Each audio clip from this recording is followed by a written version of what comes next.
샬롬 샬롬 샬롬 샬롬. 하나님 사랑합니다. 여러분 주 안에서 사랑합니다. 11장 말씀이죠.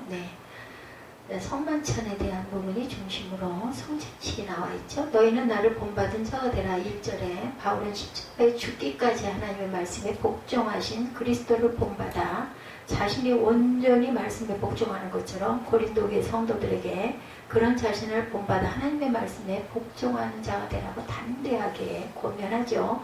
빌립보서 2장 5절에서 12절이죠. 너희 안에 이 마음을 품으라. 우리가 잘 아는 말씀이죠. 곧 그리스도 예수의 마음이니 죽기까지 복종하였으니 곧 십자가에 죽으심이라. 항상 복종하여 두렵고 떨림으로 너희 구원을 이루라. 16절에서 이렇게 말씀하고 있습니다. 여자가 남자를 위하여 지음을 받았다. 11장 9절에 여자는 남편이 하니까 맺은 언약을 잘 지킬 수 있도록 돕는 배필로 지음을 받았는데, 돕는 노릇을 하면 귀찮다고 그러는 거죠. 창세기 2장 18절에 사람이 혼자 사는 것이 좋지 아니하니 내가 그를 위하여 돕는 배필을 지으리라 말씀하셨어요. 새 언약이니 마실 때마다 나를 기념하라. 25절에 말씀하고 있죠. 성찬식이 제정이 되죠. 예수님은 잡히시던 날 밤에 주님의 살과 피를 먹고 마시는 성찬식을 명하십니다. 이 예식은 그리스도께서 우리의 유월절 어린 양이 되심으로 이스라엘 백성이 출애굽 기념하여 지켰던 유월절 대신 제정된 것이라는 것. 유월절의 얘기 출애굽기 12장 1절에서 14절이죠.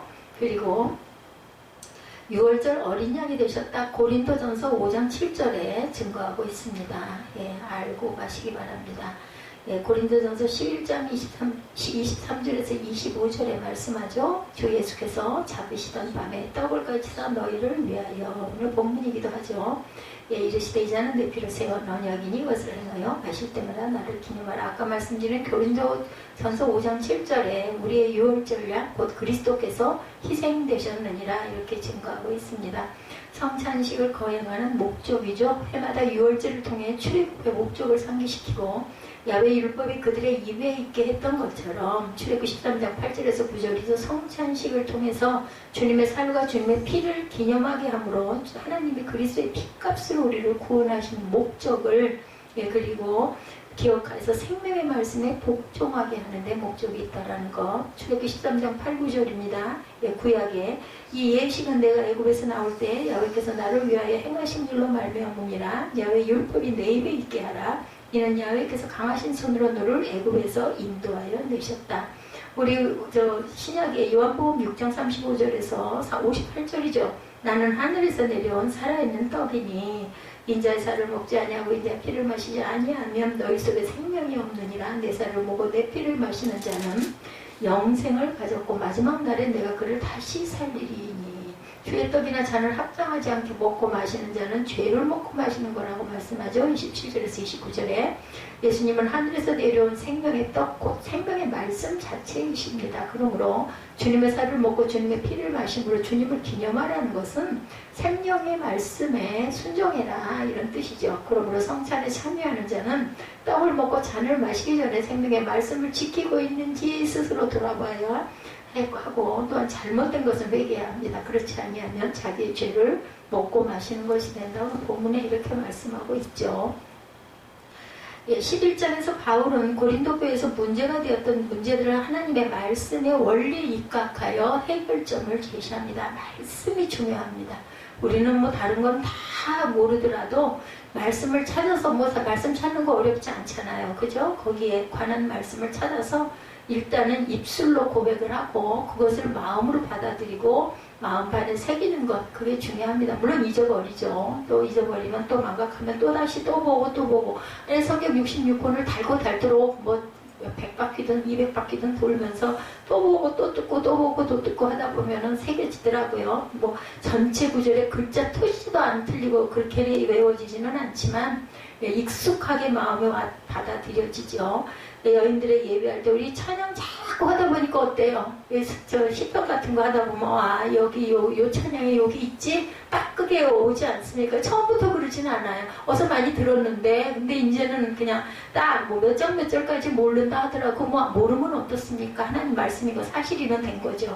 여인들이 예배할 때 머리에 쓰는 문제, 성찬식에서의 문제를 말씀의 원리를 통해서 답을 주죠. 예, 그 예수님의 머리, 그 여인의 머리 위에는 남자가 있다 해서 머리에다 볼을 쓰고, 남자는 모자를 벗어야 되는 것은 그 위에 예수 그리스도하다 해가지고 모자를 벗어야 돼요. 그래서 실내에서는 우리 그 서양에서는 모자들을 벗죠. 그리고 여인들은 뭐 씁니다. 써도 상관이 없고 모자를 써도 괜찮습니다. 내 머리 위에 남편이 있다라는 그러한 그 구약적인 의미가 있기 때문이라는 거죠. 그래서 성도의 교회 생활이 하나님의 말씀과 질서를 근거로 해서 이루어져야 함을 교훈합니다. 여자가 머리를 가리는 문제 증거하고 있습니다. 머리에 써야 할 여자들 4절, 5절에 말씀하고 있어요. 제가 가끔 가다가 잠이 넘어가가지고 무심하게 읽을 때가 있습니다. 4절, 5절 아닐 때는 예, 말씀을 해주세요. 물은 남자로서 머리에 못을 쓰고 기도나 예언을 하는 자는 그 머리를 욕되게 한다. 머리를 쓰면 안 돼. 5절에 물은 여자로서 머리에 쓴 것을 벗고 기도나 예언을 하는 자는 그 머리를 욕되하는 것이 이는 머리를 민 것과 다름이 없습니다. 만일 여자가 머리를 가리지 않거든 깎을 것이요 만일 깎거나 미는 것이 여자에게 부끄러움이 되거든 가려라. 남자는 하나님의 형상과 영광이니 그 머리를 마땅히 가리지 않거니와 여자는 남자의 영광이니라. 남자가 여자에게서 난 것이 아니요 여자가 남자에게서 났다. 또 남자가 여자를 위하여 지음을 받지 아니하고 여자가 남자를 위하여 지음을 받았다. 그러므로 여자는 천사들로 말미암아 권세 아래 있는 표를 그 머리 위에 둘지니라. 그러나 주 안에는 남자 없이 여자만 있지 않고 여자 없이 남자만 있지 아니하리라. 12절에 이는 여자가 남자에게서 난 것 같이 남자도 여자로 말미암아 났습니다. 그리고 모든 것은 하나님에게서 났죠. 너희는 스스로 판단하라. 여자가 머리를 가리지 않고 하나님께 기도하는 것이 마땅하냐. 만일 남자에게 긴 머리가 있으면 자기에게 부끄러움이 되는 것을 본성이 너에게 가르치지 아니하느냐. 만일 여자가 긴 머리가 있으면 자기에게 영광이 되나니 긴 머리는 가리는 것을 대신하여 주셨기 때문이니라. 논쟁하 되는 생각을 가진 자가 있을지라도 우리에게는 하나님의 모든 교회는 이런 관리가 없느니라 말씀합니다. 저는 성경을 읽으면 끊을 수가 없어요. 다 연결되고 막 너무너무 보아스러워서 끊을 수가 없습니다. 바울은 고린도 교인들에게 교훈을 주었는데 이는 여자들이 기도하거나 예언할 때 머리에 써야 한다. 이는 그 행위 자체가 절대적인 의미를 둔 것이 아니고 그것이 상징하는 의미를 강조한 것이라는 거죠. 예. 머리에 못을 쓴다는 것은 어떤 권위 아래 있음을 의미한다. 우리 모자를 쓰는 것도 그것이 예의로 곧 모자를 쓴다고 하는 거죠. 바울은 여자의 머리는 남자요 남자의 머리는 그리스도요 그리스도의 머리는 하나님이시라는 말을 통해 권위의 질서를 설명하므로 여인들이 머리에 써야 할 이유와 그 이유를 설명합니다. 이해하시겠죠? 바울은 여인이 머리에 쓴 것을 벗고 기도나 예언을 하는 것은 마치 머리 민 것과 다름이 없다고 말하므로 합당치 않음을 교훈합니다. 그리스도는 만물의 머리. 처음에 제가 은혜 받을 때 이런 얘기 좀 조심스러운 얘기이긴 하지만 예, 제가 말씀드렸죠. 저 하늘 꼭대기 보이지도 않는 어딘지도 모를 저 꼭대기에서 줄이 하나 쫙 내려오더니 거기에서 이 하얀 종이가 접혀가지고 착착 내려 쌓이는 거 도대체 뭘까 그 하얀 지면이. 그냥 마음에 오는 생각은 거기다 내가 많은 글을 써야 된다는 뜻을 하나님이 주셨다. 근데 갈수록 제가 이게 말씀에서 이렇게 너무너무 은혜를 받는 게 보면은 이렇게 써도 한이 없이 많이 써야 되기 때문에 그러는 어떤 뭐 환상이랄지 마음의 감동이랄지 뭐 이런 뭐 무슨 그 신비한 그런 건 아니에요. 근데 어쨌든 저는 그런 그 환상을 정말 기가 막힐 정도로 많이 받습니다. 그러니까 바울이 3층 천에 올라갔다라는 거 저도 이해가 갑니다. 그리스도는 만물의 머리라는 거. 근데 저는 써도 잊어버리니 어떡하면 좋아요. 에베소서 1장 22절에 또 만물을 그의 발 아래 복종하게 하시고 그를 만물 위의 교회의 머리로 삼으셨느니라. 이런 말씀을 읽으면 너무나 달콤하고 좋은데 에베소서 1장 22절이라는 거는 또 까맣게 잊어버려요. 그럼 나중에 또 찾아봐야 되고 그렇습니다. 그래서 여러분들 젊을 때 기억력이 좋고 젊을 때 열심히 은혜 받으시고 마음판 가슴판 머리에다가 꽉꽉 심어서 쌓고 아무리 많이 쌓아도 그 터지는 일은 없어요. 많이 쌓으시기 바랍니다. 복종해야 할 아내. 에베소서 5장 24절이죠. 그러므로 교회가 그리스도에게 하듯 아내들도 범사 자기 남편에게 복종할지라. 요즘에 이런 말 잘못하면은 반발을 하지만 서로가 서로에게 복종하고 순종하는 관계가 바로 부부의 관계라는 것. 뭐 누가 더 위고 이런 거는 저는 아니라고 생각합니다. 생각합니다. 그리고 사랑하면 하지 말라고 그래도 순종하고 복종하고 싶어지는 마음이 들지요. 무시를 당하거나 질시를 당하면은 그렇게 하고 싶은 마음이 싹 사라지는 거죠. 남자를 돕는 존재예요. 창세기 2장 18절에 그 헬퍼라는 건요, 힘이 있는 사람이 도와주는 거거든요. 그렇기 때문에 어떻게 보면 하나님이 돕는 헬퍼, 돕는 여인을 둔 거는 남편보다 훨씬 더 지혜롭다고 저는 그렇게 하나님이 알고 계셨다고 저는 생각을 합니다. 하나님이 이르시되 사람이 혼자 사는 것이 좋지 아니하니 내가 그를 위하여 돕는 배필을 지으리라 하시니라. 주 안에서 돕는 거 여유가 있어야 돕지, 여유 없으면 못 돕거든요. 자기 기본을 하고 나야 나머지가 도울 수 있는 여력이 있다라고 저는 생각을 합니다. 주 안에서 평등한 남녀다, 마치 말씀하시네요. 바울은 자신이 남녀간의 질서를 말했지만 그것이 서로 인격적인 차별성을 의미하지 않음을 교훈함으로 하나님 앞에서 남자와 여자가 동등함을 강조합니다. 바울의 말씀들을 에필골몬이라고 그러죠. 이런 말씀들을 고린도전후서, 참 고린도전후서 이번에 엄청나게 그 금요 예배 부분에서 은혜를 많이 받았어요. 읽으면 읽을수록 얼마나 귀한 보화의 말씀인지, 물론 어떤 말씀이나 다 그렇지만 구약과 다르게 또 신약은 엄청나게 우리 마음에 바짝 와서 다가오죠. 그래서 자꾸 읽기만 해도 좋은 것 같아서 제가 어떤 말씀에서는 제가 그 말씀 증거를 하고는 다시 한번 묵상하고 읽어보십시오 하고 얘기를 했습니다. 저는 읽기만 해도 너무 눈물이 난다. 주 안에서 남자 없이 여자만 있지 않고 여자 없이 남자만 있지 않다는 거죠. 8, 9절에 말씀하죠. 8, 9절 다시 봅니다. 남자가 여자에게서 난 것이 아니요 여자가 남자에게서 났으며 남자가 여자를 위하여 지음을 받지 아니하고 여자가 남자를 위하여 지음을 받은 것이니 그러므로 여자는 천사들로 말미암아 권세 아래 있는 표를 그 머리에 둘지어다. 천사들로 말미암아 권세들에 있는 것을 그 머리 위에 두어라 라고 얘기합니다. 모든 삶 속에 이런 하나님의 질서를 순종하는 것이 성도의 도리이므로 바울은 여인이 머리에 쓰는 문화를 유지할 것을 명하죠. 즉 여인의 머리에 쓰는 것이 모든 시대에 똑같은 형식으로 적용되지는 않더라도 정신만은 언제나 적용되는 것이 하나님의 뜻을 이루는 것이다. 피차 사랑하고 복종하는 관계 모두 다 주 안에서 각각 갈라디아서 3장 28절 너희는 유대인이나 헬라인이나 종이나 자유인이나 남자나 여자나 다 그리스도 예수 안에서 뭐라고요? 하나이니라. 피차 복종하고 사랑하는 관계 에베소서 5장 29절에서 30절 말씀이죠.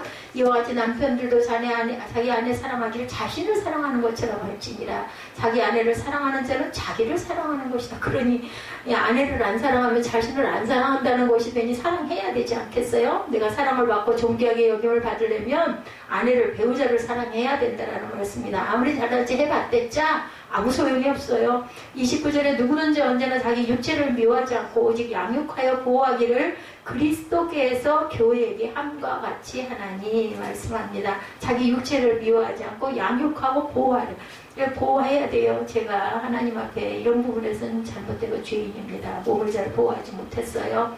5장 30절에 에베소서 5장 30절입니다. 우리는 그 몸의 지체다 말씀하고 있죠. 연합하여 하나가 되었다. 창세기 말씀이죠. 2장 23, 4절 아담이 이르되 이는 내 뼈 중에 뼈요 살 중에 살이라 이것을 남자에게서 취하였은즉 여자가 부르리라 하니라.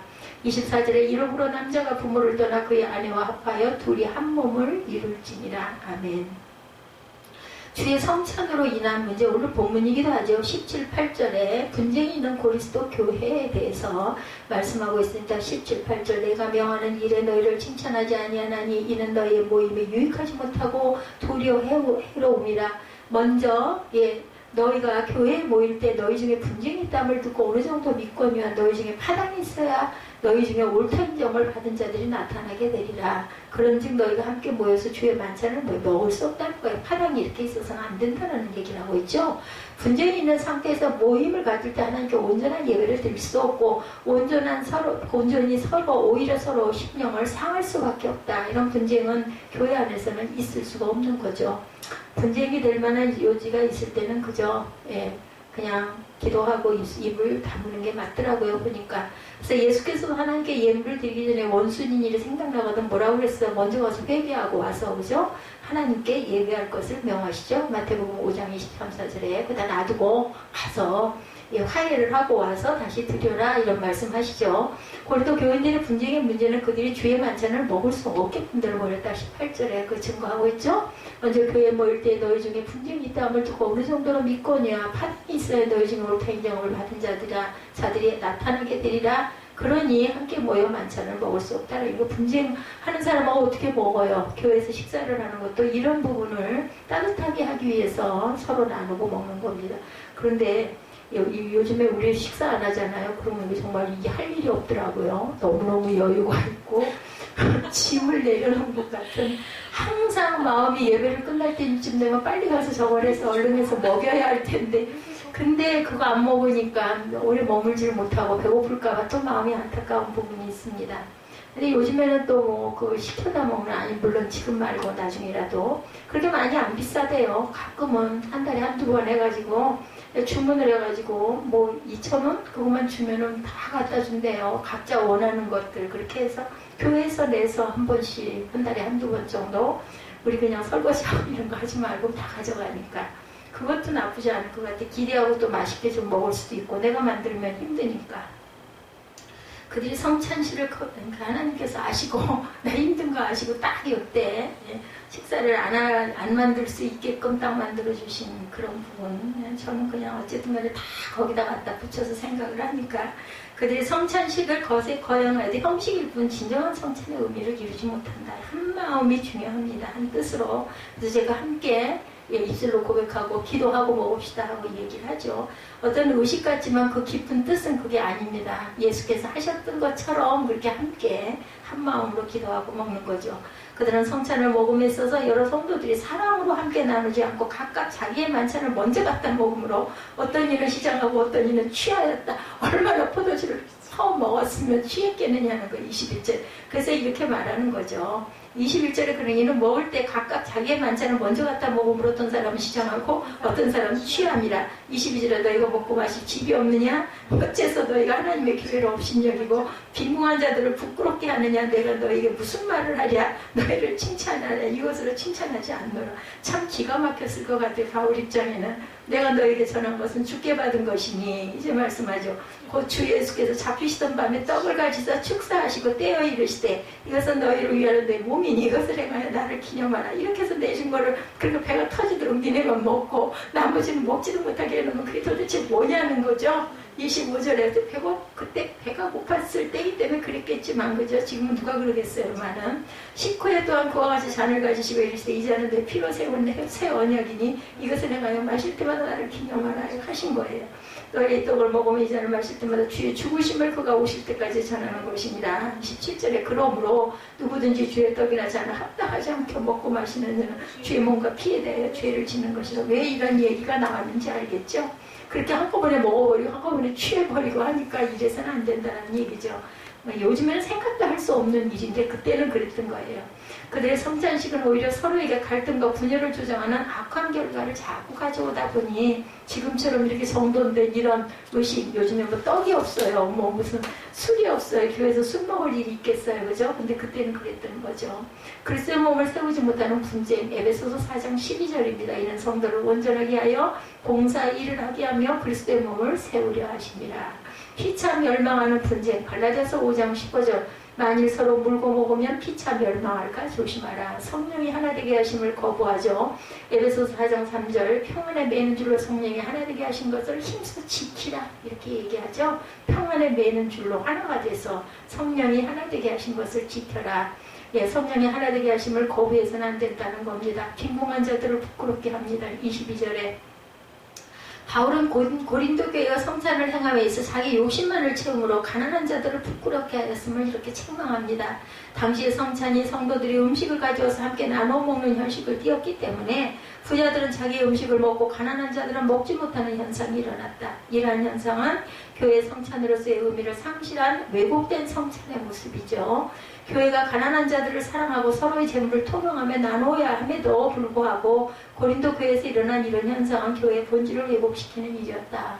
부유한 자들은 잔뜩 가져다 자기만 먹고 배가 부르고 가난한 자는 먹을 게 없어가지고 배가 네, 골고, 그죠? 포도주도 막 있는 대로 벌컥벌컥 들이켜가지고 자기 혼자 취하고 나머지는 먹을 게 없어가지고 포도주를 먹지 못하는 이런 일들이 우리가 상상할 수도 없는 이런 일들이 그 시대에 있었다는 거죠. 그래서 바울은 그들에게 먹고 마실 집이 없어서 형제와 하나님의 교회를 없이 여기느냐고 책망을 합니다. 자랑하려고 여기 와가지고 이렇게 막 하고 있을 때 거드름을 피우면서 난 바란 듯이 그렇게 먹고 마시고 취하고 배불러가지고 그러고 있느냐는 거죠. 너네 집에서 먹을 것이지 이렇게 말하는 거죠. 이웃을 기쁘게 해야 되죠. 로마서 15장 2절입니다. 우리가 각 사람이 이웃을 기쁘게 해야 돼 선을 이루고 덕을 세우도록 할지니라. 마땅한 생각을 해야 합니다. 로마서 12장 3절이죠. 내게 주신 은혜로 말미암아 너희 각 사람에게 말하노니 마땅히 생각할 그 이상의 생각을 품지 말고 오직 하나님께서 각 사람에게 나누어 주신 믿음의 분량대로 지혜롭게 생각하라. 사단의 속삭임 교만, 이사야 14장 13, 14절이죠. 내가 내 마음에 이르기를 내가 하늘에 올라 하나님의 목별 위에 내 자리를 높이리라. 내가 북극 지폐의 산 위에 앉으리라. 가장 높은 구름에 올라가 지극히 높은 이와 같아지리라 하는도다 말합니다. 사단의 속삭임이죠. 교만입니다. 성찬 문제에 대한 바울의 결론이죠. 23절에 23, 4절에 말씀하고 있습니다. 내가 너에게 전한 것은 주께 받은 것이다. 곧 주 예수께서 잡히시던 밤에 떡을 가지사 축사하시고 때어 이르시되 이것은 너희를 위하는 내 몸이니 이것을 행하여 나를 기념하라 하셨다. 바울은 주께서 성찬식을 제정하실 때 근본적인 의미를 설명하므로 고린도 교회에서 일어난 성찬을 둘러싼 잘못들을 지적합니다. 그리스도께서 잡히시기 전에 제정하신 성찬의식은 주의 십자가의 죽음을 상징하는 것이다. 주의 살과 피를 먹고 마심을 상징하는 성찬식은 그리스도 안에서 구속받은 자의 진표로 행하는 믿음의 표현이지 너희들 그리 갔다가 잔뜩 먹고 취하라고 만들어 놓은 성찬식이 아니라는 거죠. 이런 성찬을 통하여 주의 죽으심의 의미를 상기하고 기념하여 복음을 증거해야 된다. 또한 모든 성도가 그리스도의 살과 피를 마심으로 서로가 하나됨을 확인하는 의미가 있었습니다. 그리스도 안에서 한 새 사람으로 태어났으므로 서로가 사랑으로 하나가 되어야 한다는 거죠. 주께서 분부하셔야 마태복음 28장 20절이죠. 네, 바울은 28장 20절 내가 너희에게 분부한 모든 것을 가르쳐 지키게 하라. 볼지어다 내가 세상 끝날 것 너희와 항상 함께 있으리라 하시고 그저 주께서 본을 보이셔서 누가복음 22장 19절에 떡을 가져 감사기도 하시고 떼어 그들에게 주시며 이르시되 이것은 너희를 위하여 주는 내 몸이라 너희가 이를 행하여 나를 기념하라 하셨다. 누가복음에도 말씀합니다. 죄를 먹고 마셔서는 안 되겠죠. 27절에서 29절을 저희가 같이 읽었습니다. 그리스도의 성찬에 참여하면서 의미를 상실하고 형식적으로 행하는 자들은 자신의 죄를 먹고 마시는 것임을 밝히면서 이것뿐만이 아니에요. 예배도 마찬가지예요. 영과 진리로 드려야지 형식적으로 드려서는 절대로 안 된다. 그로 인하여 그들 중에 약한 자와 병든 자가 많고 잠자는 자도 적지 않다 경고하죠. 이는 주의 살과 피를 합당치 않게 먹고 마시는 자에 대하여 하나님께서 진노의 심판을 행하심을 말씀합니다. 자신들을 살피고 바로 행하면 하나님께 징벌을 받지 않을 것이지만 그들이 하나님 앞에 방자에 행하여 범죄함으로 하나님의 판단을 받게 된다는 것. 또한 바울은 이러한 하나님의 징계가 성도들로 영원한 심판을 받지 않게 하기 위한 하나님의 사랑의 채찍이라는 것도 강조합니다. 그러면 하나님의 징계를 받은 것은 하나님의 사랑을 체험하는 것이므로 성도는 하나님의 채찍에 오히려 감사해야 되겠다. 성찬의 의미를 알지 못합니다. 마태복음 26장 26절에서 28절 그들이 먹을 때 예수께서 떡을 가지사 축복하시고 떼어 제자들에게 주시며 이르시되 받아서 먹으라 이것은 내 몸이니라 하시고 잔을 가지사 감사기도 하시고 그들에게 주시며 이르시되 너희가 다 이것을 마시라 이것은 죄사함을 얻게 하려고 많은 사람을 위하여 흘리는 바 나의 피 곧 언약의 피니라. 아멘. 이렇게 읽음으로 인해서 또 한 번 깨닫고 또 묵상하고 읽을 때 또 뭔가 느낌이 각각 다를 때도 있어요. 그죠? 그렇기 때문에 그냥 아무 마음 없이 읽지 마시고 성찬 의식 때는 한 번쯤 묵상하면서 천천히 그렇게 읽으시기 바랍니다. 마귀에게 속하게 되면 안 되죠. 요한일서 3장 8절에 죄를 짓는 자는 마귀에게 속하나니 마귀는 처음부터 범죄함이라 하나님의 아들이 나타나신 것은 마귀의 일을 멸하려 하시려 나타나셨어요. 그죠? 먹으러 모일 때 또 서로 기다리라. 오늘 제목이 기다죠. 바울은 고린도 교회에서 발생한 성찬으로 인한 문제의 결론을 내리면서 먹으러 모일 때 서로 기다릴 것을 명하셨어요. 시장 안에서 참을 수 없을 때까지 집에서 먹음으로 그럴 때는 교회가 판단받는 분쟁의 소지를 없애라는 거예요. 배가 고파 죽겠으면 니네 집에서 잘 먹어. 그렇게 여기 와서는 그러지 마라. 이 얘기죠. 교회의 덕을 위하여 성도가 개인의 욕구를 제어하고 자신을 돌아보고 판단받는 모임이 되지 않도록 하라고 바울은 명합니다. 근데 오늘 시대는 좀 뒤떨어지긴 하죠. 요즘엔 누가 성찬을 이런 마음으로 먹지는 않죠. 예, 그리스도인의 사랑은 이러한 현실적인 삶 속에서도 실천되어져야 되겠다. 먹을 게 없더라도 서로 나누어 먹어라. 남보다 남을 먼저 생각하라. 로마서 15장 2절입니다. 우리 각 사람이 이웃을 기쁘게 하되 선을 이루고 덕을 세우도록 할지니라. 주의 몸을 귀히 여겨야 한다. 에베소서 2장 23절에 교회는 그의 몸이니 만물 안에서 만물을 충만하게 하시는 이에 충만함이라 말씀하고 있습니다. 교회는 그의 몸이니 만물 안에서 만물을 충만하게 하시는 이에 충만함이라. 예. 바울이 고린도 교회에 제시한 성찬 문제에 대한 해답은 성도가 모든 신앙생활에 있어서 실천해야 할 생활 원리를 말합니다. 언제나 다른 삶을 생각하여 자신의 욕망을 제어함으로 그리스도의 몸된 교회를 은혜 가운데 서게 하며 모든 성도의 덕을 세우는 일에 힘써야 되겠다. 예, 형제들아 먹으러 모일 때 서로 기다리라. 우리 본문 쭉 읽어봤어요. 그죠? 34절까지. 예, 기다림이란 단어가 서성수씨 국화 옆에서 저는 아주 정말 이 실 어린 소녀 때부터 참 좋아했습니다. 예, 한 송이 국화꽃을 피우기 위해 봄부터 서축새는 그렇게 울었나 보다. 엄청 기다린 거죠? 천둥은 먹구름 속에서 그렇게 울었나 보다. 오랜 기다림 후에 비로소 가을에 국화꽃이 피게 되었다는 시큐입니다. 산모는 11개월의 기다림 속에 새 생명의 기쁨을 얻게 되죠. 기다림이란 오래일수록 더욱 소중하고 더욱 아름다운 것이죠. 본문의 제목이 기다리십시오입니다. 바울은 오늘 본문 34절에 그런즉 형제들아 먹으러 모일 때 서로 기다리라. 아멘. 기다리지 못함으로 인해 고린도 교회가 혼란 속에 빠진 거예요. 나 배고프다고 떡을 갖고 와가지고 막 교회 와가지고 막 자기 실컷 배가 부르게 먹고 배가 부르게 마셔가지고 술이 취해가지고 비틀거리고 있고, 어떤 가난한 자는 배가 고파가지고 먹을 게 없어가지고 얼굴 쳐다보면 쫄쫄 굶고 있고 얼마나 마음이 아팠을까요? 바울은 교회를 그리스도의 몸으로 비유합니다. 그의 교회 사랑은 아주 남달랐어요. 예, 제가 그런 것 같습니다. 다른 거는 아무 걱정이 안 되는데 이 교회 어떡하나. 누가 여기서 예, 그 물도 주고 쓸고 닦고 예, 호흡하고 묵상하고 단잠도 자고 이러면 좋겠는데 이게 비워본 적이 없다 보니까 그런 마음이 또 하나님께 맡겨야 되는데 어제는 저는 그런 마음의 안타까움이 있습니다. 자신의 몸은 깨지고 터질지언정 교회만큼은 온전하게 보존되기를 소망했던 바울입니다. 고린도후서 11장에서 그가 전도 여행 중에 당한 고난들을 연구하면서 마지막으로 이렇게 고백하는 부분이 오늘은 11절, 고린도 전서지만 고린도후서 11장 28절입니다. 이 외의 일은 고사하고 아직도 날마다 내 속에 눌리는 일이 있으니 곧 모든 교회를 위하여 염려하는 것이라. 예, 교회가 본인의 어떤 고린도 교회뿐만이 아니라 모든 교회를 염려한다. 저는 새생명 세빛교회 한 교회를 가지고도 이렇게 안타까운데 바울은 모든 교회들, 본인이 많은 교회를 개척하고 여기저기서 교회가 쓰다 보니 모든 교회를 위하여 염려한다. 그러니까 뭐라 에필골몬이 나오죠. 감옥에 갇혀서도 교회들이 염려가 되는 거죠. 어쩔 수가 없어요. 그건 뭐 하나님이 하실 일이지 뭘 그렇게 자기가 걱정한다고. 당장에 병원 가가지고 수술할 날이 내일 모레인데 밤에 잠을 안 자고 그걸 써대고 만들어대고 몇 달 거를 정리를 해야 되는데 마음 같아서는 딱 12월 말까지였으면 좋겠는데 하다못해 3개월만이라도인데 거기에 딱 추수감사절이 걸리다 보니까 마음이 너무너무 불편하고 마음이 아픈 거예요. 그날 내가 설 수 없을 것 같은데 그럼 어떻게 하면 좋은가.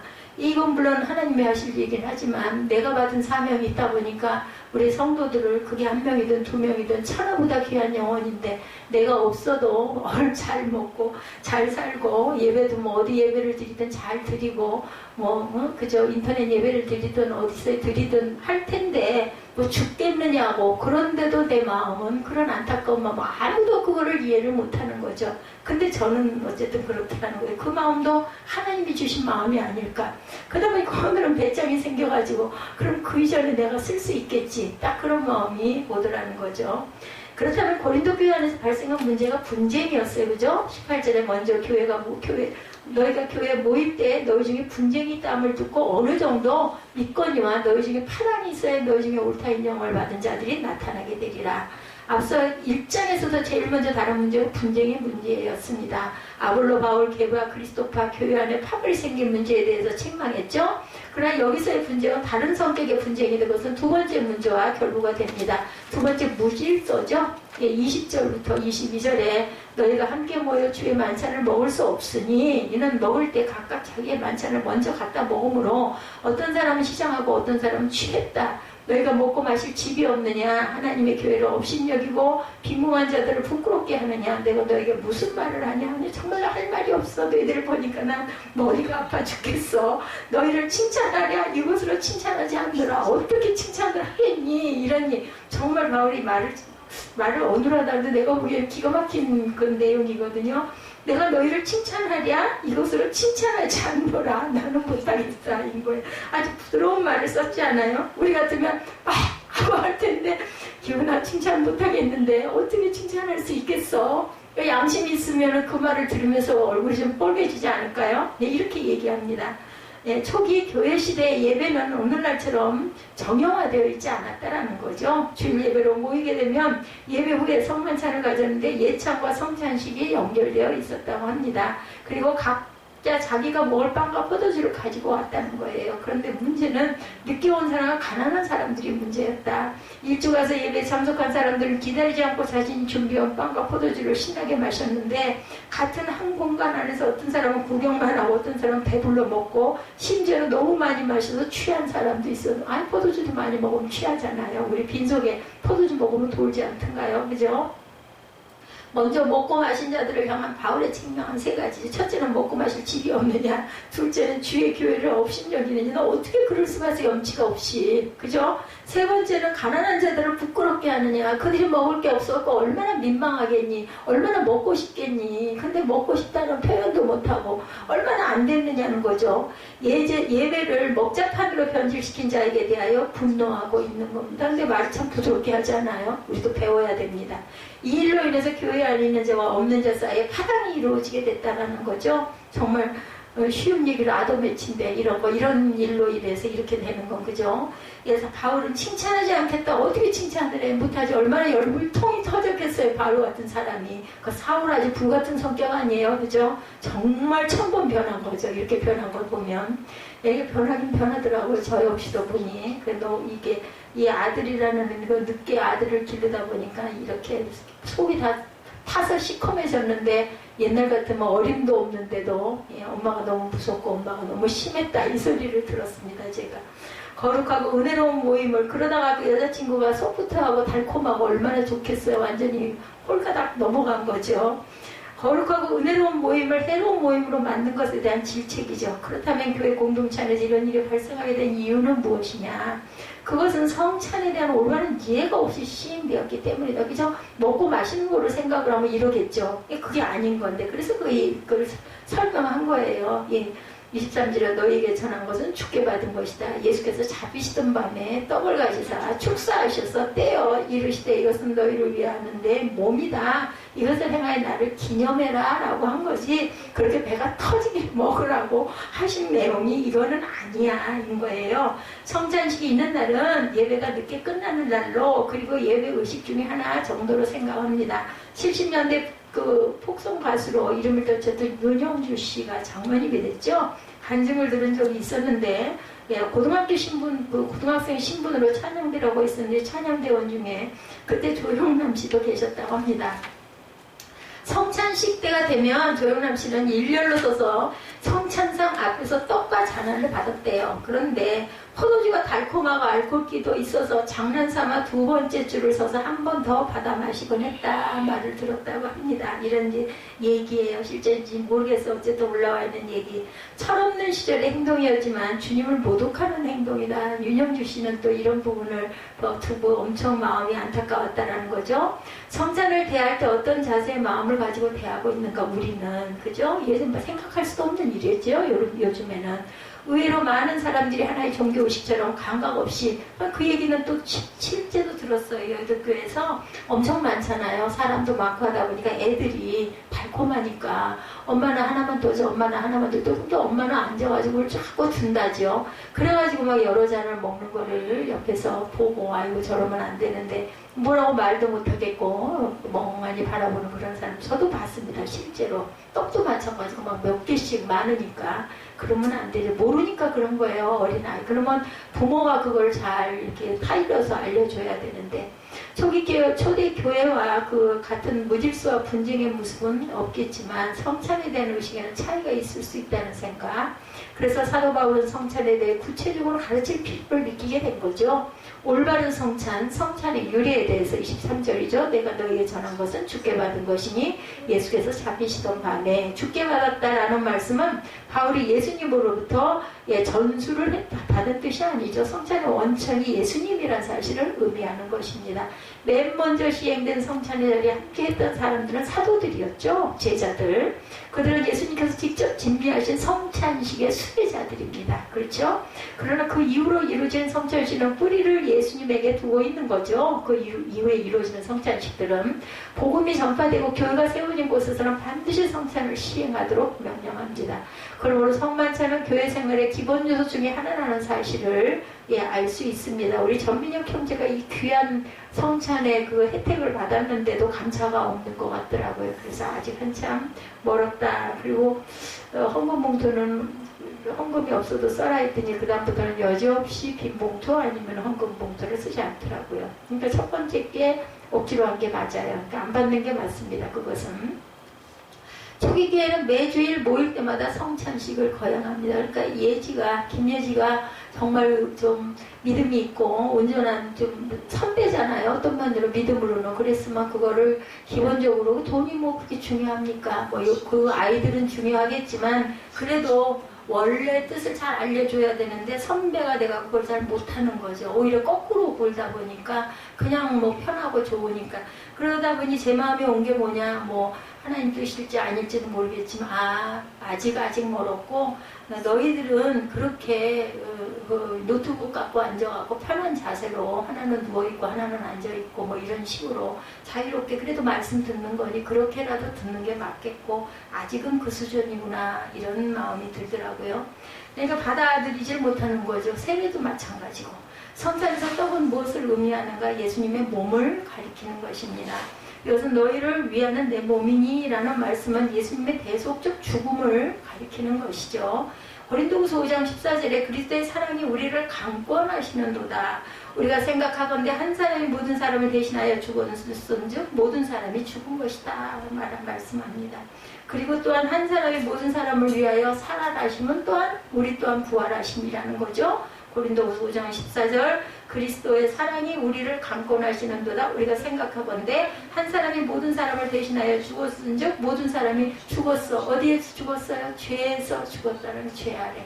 죄에서 우린 다 죽었어요. 그리고 부활은 생명으로 새 생명으로 살아났다는 거죠. 예수께서 십자가에서 죽으시면 나 한 사람뿐만 아니라 죄 아래 있는 모든 사람의 죄를 대신해서 예수께서 돌아가셨고 그래서 대속적 죽음이다라고 말씀합니다. 그러니까 성찬식에서 떡을 받을 때마다 이런 자세로 받아야 된다. 맞으시죠? 그렇게들 하시죠. 내 죄가 죽고 이 떡을 받고 이 예수의 피를 먹고 마심으로 인하여 내 죄가 죽고 다시 내 생명이 살아났다라는 마음을 갖고 그대로 그 은혜의 그 어떤 예식에 참석하자는 거죠. 나의 죄를 대신하여 십자가에서 그 귀한 몸이 상하시고 죽기까지 사랑해 주신 것을 우리가 감사하나이다. 이 기도를 할 줄 알아야 된다. 그리고 성찬의 잔에 대해서도 25절이죠. 19회 동안 그와 같이 잔을 가지시고 이르시되 이 잔은 내 피로 세운 새 언약이니 이것을 행하여 마실 때마다 나를 기념하라. 기념하십니까 여러분들? 예수님이 예수의 보혈의 피로 내 피다 라고 얘기하실 때 우리가 그걸 마시면서 주님을 기념합니다. 기억합니다. 예수의 십자가에 흘리신 그 보혈의 피로 나를 대속하셨나이다. 이 고백이 있어야 된다는 거죠. 우리가 1차원적인 기도 하시지 마십시다. 나를 지켜주십시오. 뭐가 잘되게 해주십시오. 이거보다는 주의 돌아가심을 제가 기억합니다. 얼마나 아프셨습니까? 나를 살리시느라고 내 죄를 다 사하여 주셔서 감사합니다. 감사 예배 기도를 해야 할 것 같아요. 순서상 떡을 먼저 떼며 잔을 마시죠. 잔이 상징하고 있는 것은 내 피로 세운 새 언약이라고 말씀하고 계십니다. 마태복음 26장 28절에 이것은 죄사함을 얻게 하려고 많은 사람을 위하여 흘리는 바 나의 피, 곧 언약의 피니라. 구약제사에서 짐승의 피로는 죄를 씻을 수가 없어요. 그래서 히브리서 기자가 증언하죠. 히브리서 10장 11절에 제사장마다 매일 서서 섬기며 자주 같은 제사를 드리되 이 제사는 언제나 죄를 얻게 하지 못하거니와 12절에 오직 그리스도는 죄를 위하여 한 영원한 제사를 드시고 하나님 우편에 앉으사 예수님의 피로 말미암아 제사함의 은혜를 입은 자들은 이제 새로운 언약 백성이 됐어요. 그래서 주의 성도들은 성찬에서 잔을 마실 때마다 이런 자세로 임해하고 기념해야 한다라는 거. 나의 죄를 대속하시기 위해 십자가에서 흘리신 그 피를 기억합니다. 이제는 하나님의 백성으로 더 이상 죄악 가운데 거하지 않겠습니다. 감사합니다. 이 기도를 꼭 하시라는 거지. 잊지 마시고 이걸 기록해서 기도하실 때 우리 그 성찬 예배 때 이 말씀 이 구절을 꼭 써서 올리시기 바랍니다. 제가 잊어버리더라도 제가 읽으면서 또 저도 은혜 받겠습니다. 성찬의 실행이 26절에 나타나죠. 너희가 이 떡을 먹으면 이 잔을 마실 때마다 주의 죽으심을 그가 오실 때까지 전하는 것이니라. 그 돌아가심을 우리가 증인된 삶으로 살죠. 전하는 것입니다. 이 구절에서 성찬의 횟수와 기간을 짐작하죠. 매 주일마다 시행하려는 명령은 없습니다. 그러나 초기 교회 시대에는 주일마다 성찬식을 가졌다라는 근거를 찾을 수가 있는 거죠. 주일마다 이 떡을 먹으며 이 잔을 마실 때마다 주의 죽으심을 그가 오실 때까지 전하는 것입니다. 천주교와 성공회에서 초기 교회의 전통을 지금까지 준수합니다. 그것은 아주 바람직하죠. 그러나 종교 계획자들은 천주교에서 실행되는 성찬식의 형식적이고 신학적인 문제도 있어서 그 시행을 제한합니다. 횟수보다 중요한 것은 성찬에 임하는 자세다. 만약에 우리가 매 주일마다 하면 그거 너무 힘들겠죠? 번거로울 거고 또 어떤 거룩의 그 마음이 더 한 달에 한 번 드리는 것보다 글쎄요. 그것도 그렇게 해야 된다면 몰랐겠지만은 조금 지금 생각해 보기에는 너무 매 주일마다이면은 좀 번거롭지 않았겠나. 또 우리처럼 교회 성도가 작은 문제는 여의도 교회처럼 수십만 명이면 그거 무슨 수로 그거 주일마다 사실 그렇지 않아도 그 떡하고 잔 때문에 엄청 많은 인원들이 제가 전에도 그런 모습을 봤습니다만 이거 보통 문제가 아니에요. 성찬은 언제까지 성찬을 해야 하는가? 예수님의 재림의 때까지 시행할 것을 명하십니다. 여기에는 심중적 의미가 있죠. 과거적으로는 우리의 죄를 대속하시기 위해 십자가에서 고난당하신 그 사랑과 은혜를 기억하며 감사하는 것이고, 현재적으로는 십자가의 능력으로 영적인 싸움에서 승리하는 것이고, 미래적으로는 다시 오실 주님을 소망 가운데 바라보는 거죠. 따라서 성찬은 과거와 미래를 연결하는 고리와 같은 역할을 한다. 그래서 성찬의 바른 시행은 자기를 살펴야 된다. 그래서 제가 아마 저희 교회밖에 없을 거예요. 그렇게 하는 교회는. 저는 그건 단언합니다. 뭐 어디서 본 것도 아니고 어디서 따온 것도 아니고 누가 가르쳐 준 것도 아닙니다. 마음의 감동이 있어서 그렇게 했는데 저는 갈수록 정말 잘했다라는 생각, 하나님의 성령이 알려주셨다라는 생각이 듭니다. 자기를 살펴라. 그러므로 누구든지 주의 떡이나 잔을 합당하지 않게 먹고 마시는 자는 주의 몸과 피에 대하여 죄를 짓는 것이니라. 제가 이걸 꼭 읽어드리죠. 여러분들에게. 사람이 자기를 살피고 그 후에야 이 떡을 먹고 이 잔을 마실지니 주의 몸을 분별하지 못하고 먹고 마시는 자는 자기 죄를 먹고 마시는 것이니라. 그렇죠. 그래서 이걸 꼭 여러분들 읽으시기 바랍니다. 자꾸 읽다 보면 마음에 새겨지고 그렇지라고 깨달음도 당연히 옵니다. 자기를 살핀다는 말은 주의 만찬에 참여할 수 있는 준비가 되었는지를 스스로 확인하는 자기 성찬의 모습이죠. 두 가지가 전제되어야 한다. 제가 없더라도 꼭 성경 말씀 나중에 잠언하고 같이 읽는 거는 꼭 잊지 마시기 바랍니다. 한 장씩이라도. 첫째는 내가 예수 그리스도로 말미암아 구원받는 것에 대한 감사한 마음, 또 하나는 구원받은 형제들에 대한 배려의 마음을 꼭 갖자. 왜냐하면 성찬의 기원이 예수님이시고 구원받는 하나님의 백성들의 영적인 식음이 자라가기 때문이죠. 앞서 21절 이하에 거론된 대로 자기 만찬을 먼저 먹고 마셔서 취할 정도가 되고, 어떤 사람은 배가 고파서 불평을 터뜨리고 이것으로 인해 잘 사는 사람과 가난한 사람이 파당이 나뉘고 다투는 모임이 되어서는 절대로 안 되죠. 교회가 이래서는 안 됩니다. 이런 모임은 차라리 모이지 않는 것이 낫습니다. 우리가 뭐 사돈지간에도 식사자리를 대하게 되면 의복을 거치고 상대방의 안부를 묻고, 우리나라 동방예의지국이잖아요, 그죠? 형편을 살펴서 점잖은 대화를 하고 음식도 조심스럽게 천천히 먹지 않습니까? 세상의 모임도 기본적인 격식과 예의를 갖추는데 예배 중에 이루어지는 성만찬이 난잡한 모습이 이런 모임이 돼서는 안 되겠죠. 상상도 할 수 없는 일이죠. 바울 사도는 이에 대하여 반복적으로 경고합니다. 27절에서는 주의 몸에 대하여 죄를 짓고 29절에서는 자기 죄를 먹고 마시는 것이라. 오죽이 나오면 이거 끔찍하지 않겠어요? 읽을 때마다 저는 이게 끔찍하던데, 자신의 죄를 먹고 마신데 우리가 얼마나 알게 모르게 죄를 많이 짓습니까? 근데 그거 먹고 마시는 게 우리 죄를 먹고 마신다니 그거 어떻게 먹어요? 말아요? 그죠? 이런 마음이 들지 않겠어요? 부당한 참여의 결과, 그러므로 30절 31절에 너희 중에 약한 자와 병든 자가 많고 잠자는 자도 적지 아니하니 우리가 우리를 살폈으면 판단을 받지 아니하려니와 우리가 판단을 받는 것은 주께 징계를 받은 것이니 이는 우리로 세상과 함께 정죄함을 받지 않게 하려 하심이라 말씀하고 있습니다. 정죄함을 받지 않게 하려고 내가 이걸 너희에게 가리킨다. 고린도 교회 안에서 성만찬을 만으리 여긴 그 결과 약한 자와 병든 자가 많이 발생하고 심지어 죽음을 당한 자도 적지 않다는 사실을 상기시키고 있습니다. 교회 공동체 안에서 발생하는 연약함과 질병, 심지어 멀쩡한 사람이 죽기까지 하는 일들을 성만찬을 가볍게 대하는 행동의 결과와 연결시킵니다. 그냥 우연히 일어나는 일은 없어요. 저는 그렇게 생각합니다. 이 세월 정도를 살고 보니까 지나간 거를 보면 우연히 여기까지 왔다고는 절대로 생각이 되지 않더라고요. 근데 인간이, 사람이 너무 미련하고 우매해서 늦게 되는 경우는 있습니다. 그렇지만 결과적으로 나중에 돌아보니까 하나님의 은혜였고 하나님의 인도하심이었다라는 고백이 안 나올 수가 없어요. 저는 그렇게 고백이 나옵니다. 성찬식을 만홀히 여기는 행동이 주의 몸과 피에 대하여 죄를 범하는 것이고 자신의 죄를 먹고 마시는 것과 같다고 경고한다라는 것. 그래서 정말 장난스럽게 아이들이 달란다고 막 주고 이래서는 절대로 안 되는 거죠. 그렇게 배가 고프게 만들지 말고 데리고 오든지, 그런 뭐 절제가 안 되는 아이는 아예 데리고 오지를 말든지, 데리고 왔을 때는 잘 아이를 돌보든지 해야 됩니다. 부모님들이 어린 날부터. 그럼 어떻게 해야 되나? 28절과 31절에 두 번 반복되죠. 성만찬을 대할 때 자기 자신을 살피라는 것입니다. 이것이 엄중한 징계를 피할 수 있는 방법임을 말씀합니다. 나 자신을 돌아보고 살필 줄 알아라. 우리는 자주 성찬식을 시행하고 있지는 않지요. 2개월, 1개월, 2개월에 한 번, 그때처럼, 초대교회 때처럼 매 주일마다 그렇게는 못하고 있습니다. 어떤 교회마다 2개월에 한 번, 1개월, 우리는 매 달마다, 월초마다이지만 또 절기 때마다, 무슨 크리스마스 때나 추수감사절 때나 이런 그 때마다 1년에 한 3번, 4번 이렇게 하는 데들도 있어요.